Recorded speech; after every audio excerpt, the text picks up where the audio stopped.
I'm going to talk about. I don't know what I'm going to talk about. Kind of started this off without any real plan. Um, I guess I'll really give a kind of a state of the WTF address. I'm probably not going to do. Okay, now I'm going to kind of cut back on the whole WTF thing.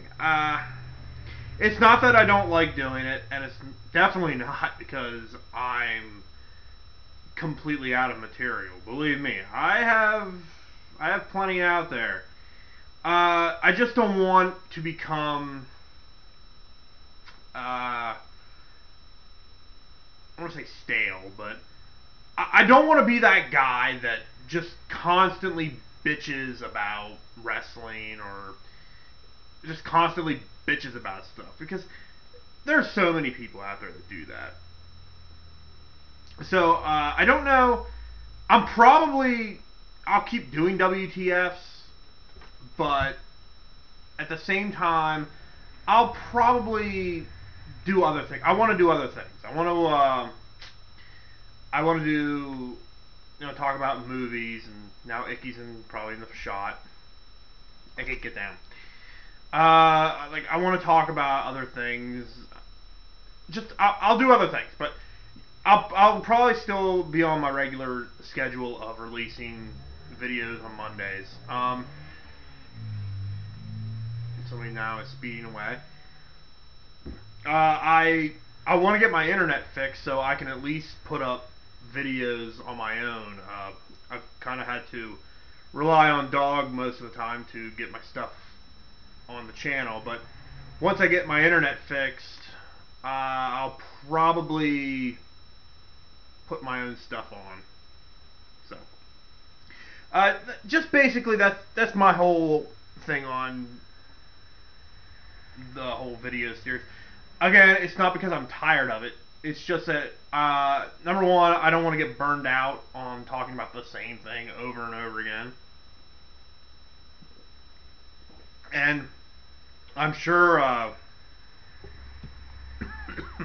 I'm sure people out there are burned out hearing me talk about wrestling. So, excuse me. I'll probably, like I said, I'll do maybe a couple. I have two or three more that I'm gonna do, and then I'll probably just take a break. But I thought tonight I would. I'm kind of catching up to myself. The past couple WTFs, I haven't really been in the loop as far as current events, but finally, we have one world champion, and that is unfortunately Randy Orton. And we all know my feelings about fucking Randy Orton, but I'm just glad that there's now one champion. Thank God there's only one champion. And yet he is still walking around with both titles, which I don't get. I do not, for the life of me, understand why they feel the need to have him walk around with both title belts. I'll tell you one thing. I hope to Christ they, Icky, what are you doing? I hope they throw away that old WWE, well, no, not the old WWE, the WWE title belt, because if you haven't seen the title belt, thankfully they got rid of the spinner, which god awful. But the belt that they have now looks like one of those really cheap, generic, almost plastic child's toys. I hate the new belt. I wish they'd bring back the Eagle plate and be done with it, because the Eagle plate belt was so much better. But if they have to keep one of the belts, either completely make a new one or keep the world title. That's my personal opinion. What else has been going on in wrestling? Bryan Danielson is now part of the Deliverance group. I'm sure by now they'll have explained that a little bit more, but again, I don't understand that at all, because that just kind of popped up out of nowhere.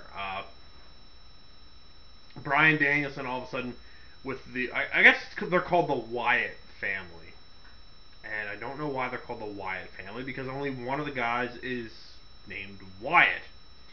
The other two, I don't even know their names. Do I want to know their names? Probably not. But one of them wears a sheep mask, a little plastic child's sheep mask, and I would love to know the significance of that. Like I said, the first time I ever seen these guys, I was literally expecting them to just, like I said, go total Deliverance. To say, like, okay, pull down your pants and start squealing like a pig.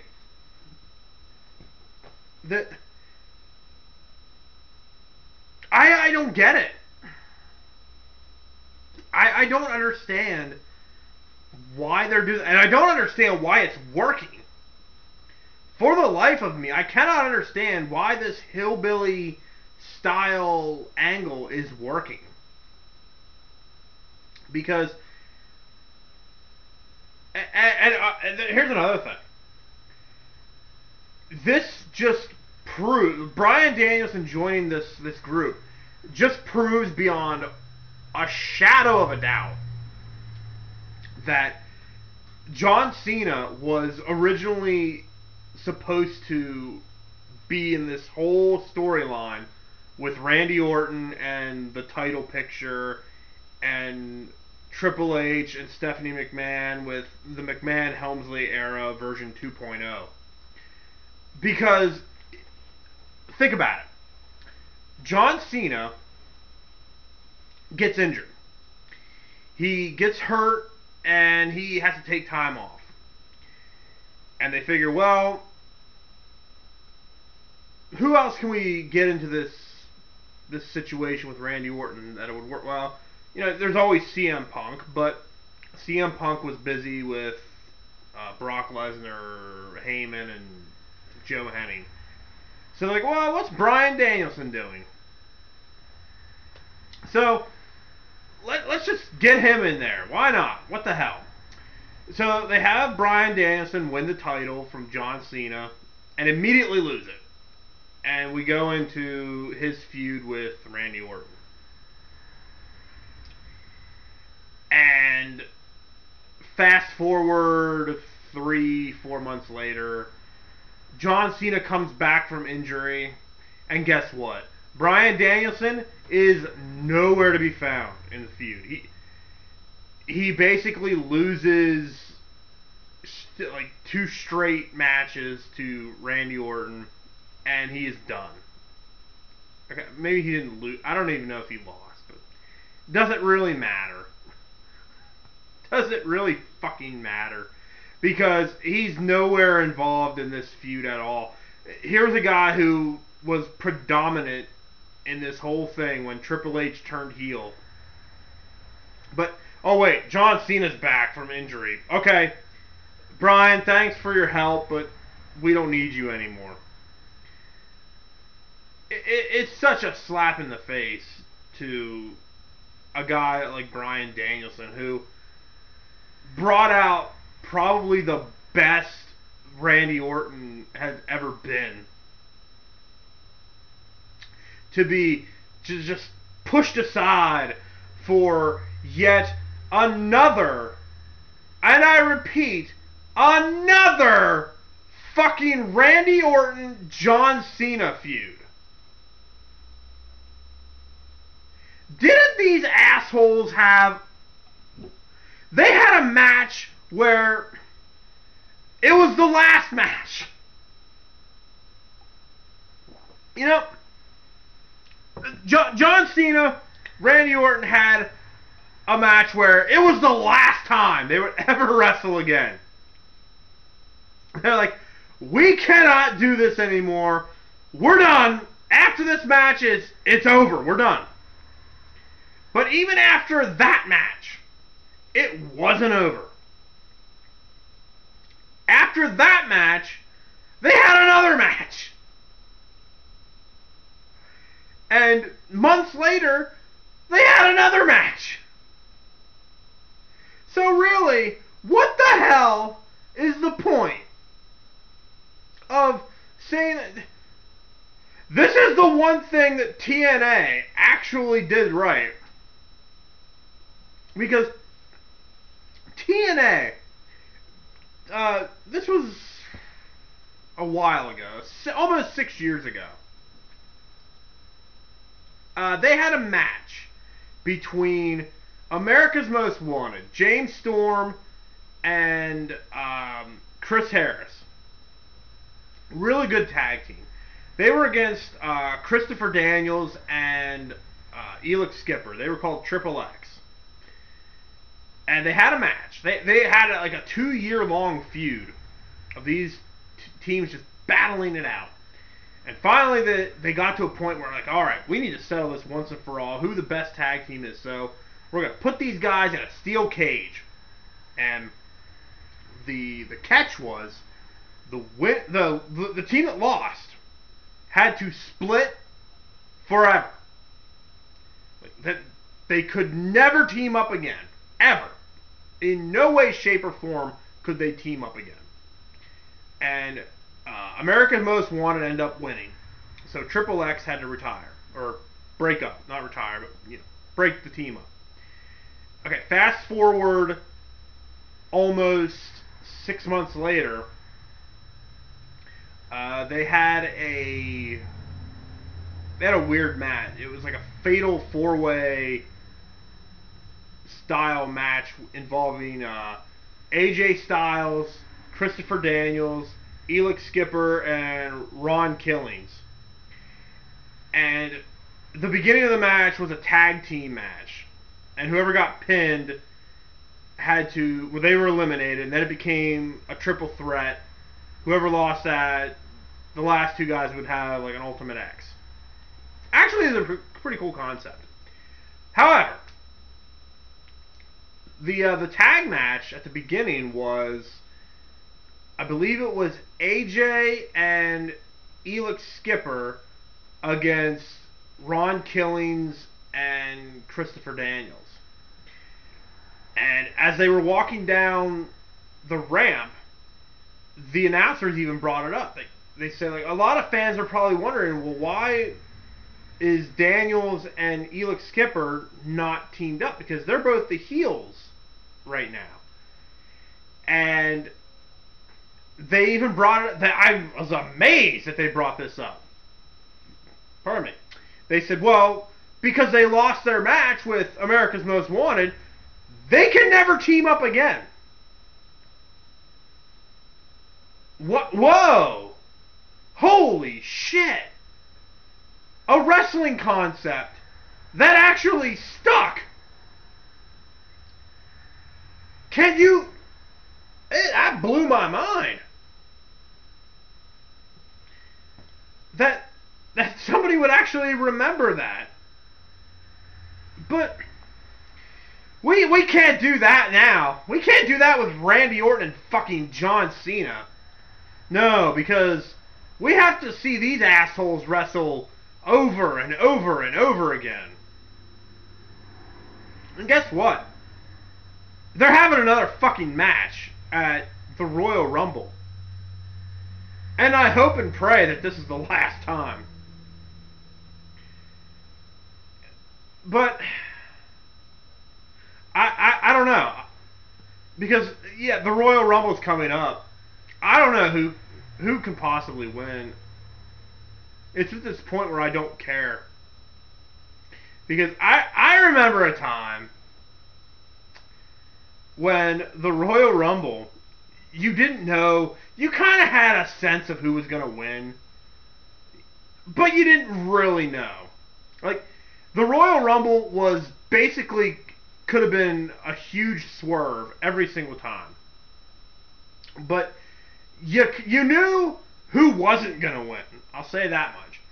You kind of had an idea who was going to win, but you knew exactly who wasn't gonna win. And I loved the old Royal Rumbles where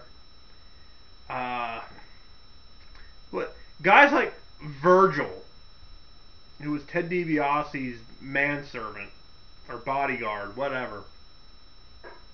He would come running down to the ring, and Vince, doing commentary, he would say, anything can happen in the World Wrestling Federation. Virgil, he has just as good a chance as anybody else to win the Royal Rumble. And you sit there and you say to yourself, Vince, Virgil doesn't stand a chance. You're not going to see Virgil winning that Royal Rumble. There's no way. there is no way Virgil is walking out of that ring and going to WrestleMania. Fuck that. The main event dollars are not in his future. But like I said, they would kind of. There was a time where you kind of spotted who was going to win a mile away, like when Steve Austin was getting the Royal Rumble. His very first Rumble, you knew right away he was winning, no matter what, because Austin was the hottest thing at the time. So they might as well have not even had a Rumble. They should have just had Austin win. Just say, oh, by the way, he's going to WrestleMania, because what's the point? He's going to win it. In fact, he won it 3 times. And so, I used to like the Royal Rumble. I still do. Like I said, it's one of the only few events that I like because it's just a big free for all. I still love to know how they do it, though. I would love to know how they determine who gets thrown out. There are certain ones that they throw a certain person out to start a feud. But as far as just the regular guys in there to fill up the spots, I'd love to know how they figure all that out. Like, do they have a set time that they have to go out, or do they say, like, okay, you're going to be in there, and then so-and-so is going to come in, clean house, and just knock everybody out? I don't know. It'd be interesting to see how all that works, but that's one of the secrets of wrestling that maybe you don't want to know. And speaking of secrets of wrestling, not that it's a secret or anything, but they announced that the WWE was going to create their own network, their own television channel or cable channel, where because they're taking classics on demand off and creating this network. I assume they're going to be moving Raw and SmackDown and Main Event and all that to this network. But from what I've heard, you'll be able to pay, I think, like $10 a month, and you'll get everything, including the pay-per-views. I don't know if you'll be able to just watch the pay-per-views if you subscribe to the channel. Maybe you can. I don't know. If they do, that would be way better, because if you have to pay $50-$60 a month for a fucking pay-per-view, you're an idiot. Because honestly, there's what's the point, right?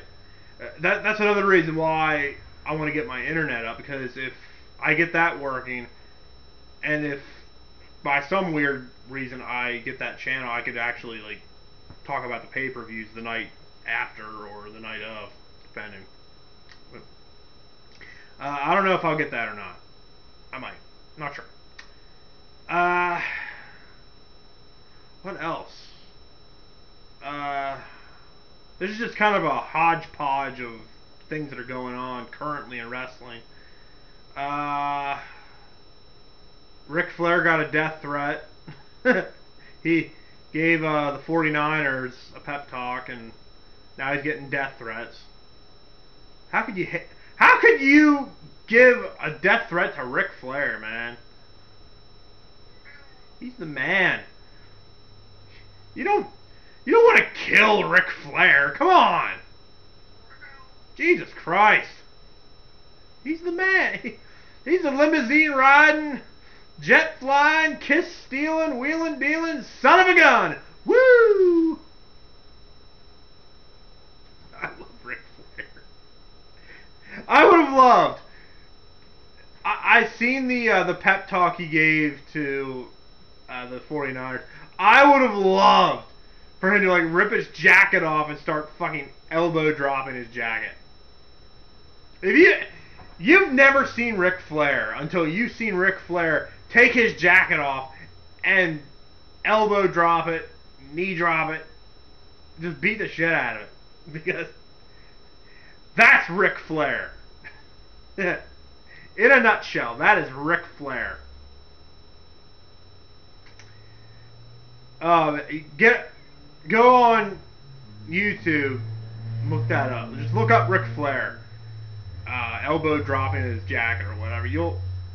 It's some of the best wrestling programming you'll ever see. It's not even wrestling, but hell, Ric Flair could have a match with his coat, and it'd be entertaining. But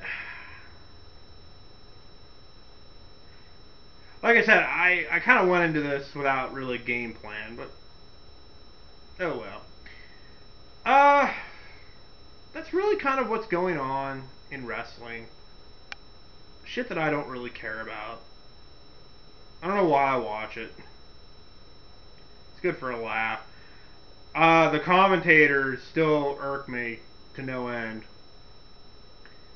I cannot stand the commentary. Because I said once before that wrestling angles, wrestling stories should not be difficult. Commentating shouldn't be difficult either. Because you either have two good guys, or you have a good guy, you have a bad guy, and a bad guy. It works best when you have a good guy and a bad guy. Because the good guy, like I said once before, the good guy is the neutral party. They follow the rules to an extent. You find them siding more with the good guys, even though they're not supposed to. Now the heels, the bad guy commentators, always side with the heels. Always. No matter what. Doesn't matter if the heel slaps around an old lady or punches a baby. Doesn't matter. Because they can justify that. You know? That's what made Bobby Heenan such a great commentator, because he never once agreed with Gorilla Monsoon or Vince McMahon or anybody he was with. Yeah. Somebody, like I said, slapped an old lady, punched a baby.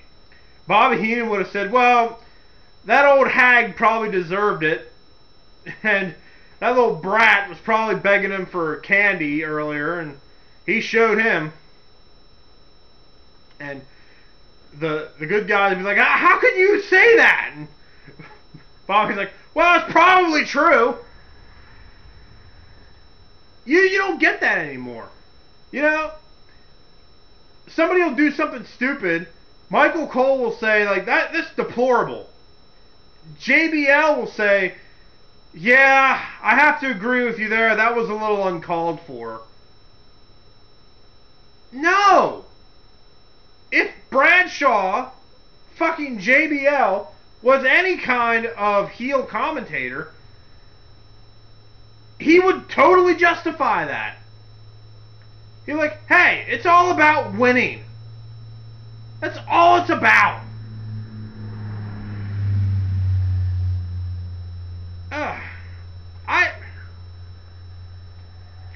I'll go on my whole rant about. I don't know why I need to go on a whole rant, but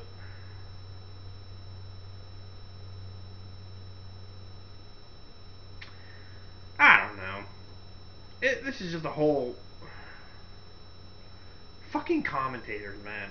Every single one of them. Even Jerry Lawler. Like I said, Jerry Lawler just seems so lost without JR.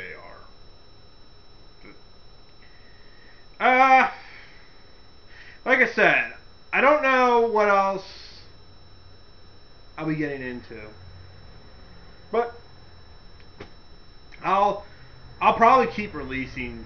I'll release something, some kind of video. I don't know what though. I have some ideas. I'm not gonna like them, but I have some ideas I'll do. But I'll get to that later.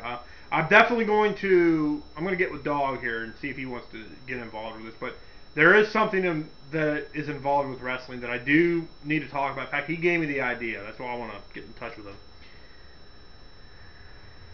And I'm amazed I haven't thought of it before. But we'll save that for another video. Thanks for listening to my incoherent rambling. Sorry it's not as funny, but there's the sirens coming to get me. So, thanks for watching, guys, and yeah, here they come. I gotta go. See ya.